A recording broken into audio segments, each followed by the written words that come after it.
10 জনের দল নিয়ে ইউরো চ্যাম্পিয়নদের হারালো ব্রাজিল। দেখুন, ইউরো চ্যাম্পিয়ন ইংল্যান্ডের মেয়েদের বিপক্ষে প্রীতি ম্যাচ খেলতে মাঠে নেমে মাত্র 21 মিনিটে লাল কার্ড দেখে মাঠ ছাড়েন ব্রাজিলের অধিনায়ক অ্যাঞ্জেলিনা। তবে 10 জনের দল নিয়েও পুরো ম্যাচ দাপট দেখিয়েছে ব্রাজিলিয়ান মেয়েরা। শনিবার 25 অক্টোবর ম্যানচেস্টার সিটির মাঠ ইত্তিহাদে স্বাগতিকদের 2-1 গোলে হারিয়েছে ব্রাজিল। 2023 সালে ব্রাজিলকে হারিয়ে ফিনালেসিমার ট্রফি জিতেছিল ইংল্যান্ড।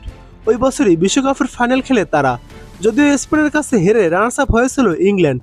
তার আগে 2015 বিশ্বকাপে তৃতীয় স্থান অর্জন করেছিল ইংলিশ মেয়েরা।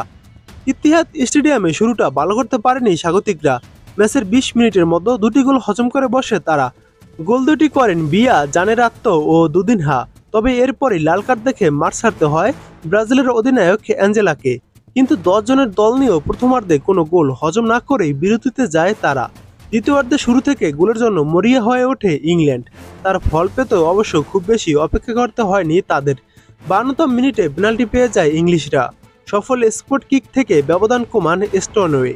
এরপর পুরো ম্যাচে আধিপত্য ধরে রেখে খেললেও আর কোনো গোলের দেখা পায়নি স্বাগতিকরা। ফলে 10 জনের দল নিয়েও 2-1 গোলের জয় নিয়ে মাঠ ছাড়তে হয় ব্রাজিলকে। পুরো ম্যাচে ইংল্যান্ডের আধিপত্য ছিল স্পষ্ট। 69.8% নিজেদের বল দখলে রেখেছিল স্বাগতিকরা। অন্যদিকে ব্রাজিলের দখলে বল ছিল মাত্র 30.2%। ইংল্যান্ড শট নিয়েছিল 18টি, বিপরীতে ব্রাজিল শট নিয়েছিল 10টি। তবে দুই দলই 3টি করে শট লক্ষ্যে রাখতে পেরেছিল। আক্রমণের দিক থেকেও এগিয়ে ছিল ইংলিশরা। প্রতিপক্ষের বক্সে 45 বার বল স্পর্শ করেছে তারা, আর ব্রাজিল প্রতিপক্ষের বক্সে বল স্পর্শ করেছে মাত্র 18 বার।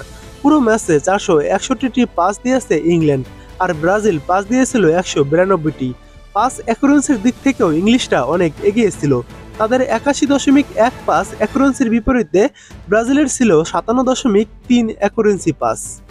এ নিয়ে টানা 2টি প্রীতি ম্যাচে জয়ের দেখা পেল ব্রাজিল। পরের ম্যাচটি তারা খেলবে ইতালির বিপক্ষে। আগামী মঙ্গলবার 28 অক্টোবর ম্যাচটি অনুষ্ঠিত হবে ইতালির এনিও তারদিনি স্টেডিয়ামে। একই দিনে ইংল্যান্ড খেলবে অস্ট্রেলিয়ার বিপক্ষে।